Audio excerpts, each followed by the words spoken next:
আমরা চলে এসেছি আমাদের প্রিয় মা লক্ষ্মী রান্নাঘরে। আজকে আমরা বানাবো তিত বেগুনের ভাজি।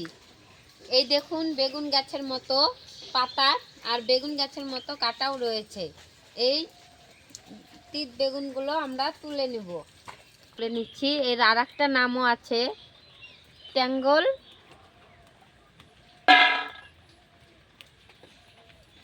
দেখুন কেমন থোপা থোপা ধরে, আমি তুলে নিচ্ছি। এই দেখুন এরকম থোপা থোপা এই তিত বেগুনগুলো ধরে।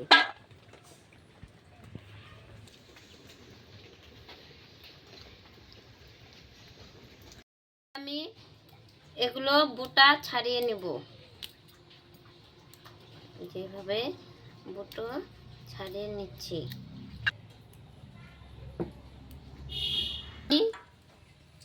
এই তিত বেগুনগুলোকে টুকরো করে নেব, এই যে টুকরো করে নিচ্ছি।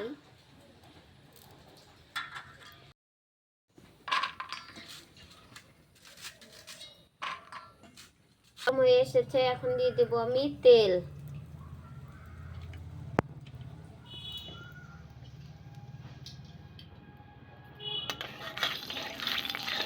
দিয়ে দেব তিত বেগুন,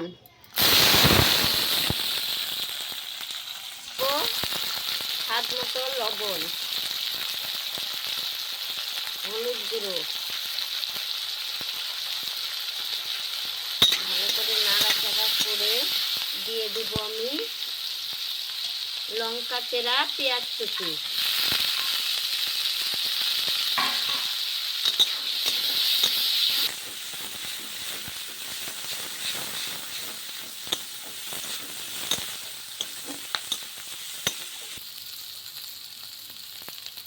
হয়ে গেল তিত বেগুন ভাজা।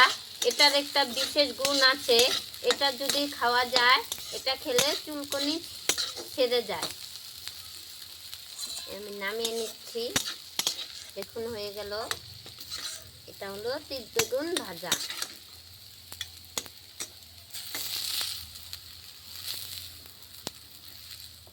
বেগুন ভাজা বাড়িতে অবশ্যই বানিয়ে খেয়ে দেখবেন, খেতে খুব সুস্বাদু। এটা খুবই জনপ্রিয় খাবার। আর এই ভিডিওটি ভালো লাগলে আপনারা লাইক করবেন, কমেন্ট করবেন, শেয়ার করবেন, আর অবশ্যই সাবস্ক্রাইব করতে ভুলবেন না।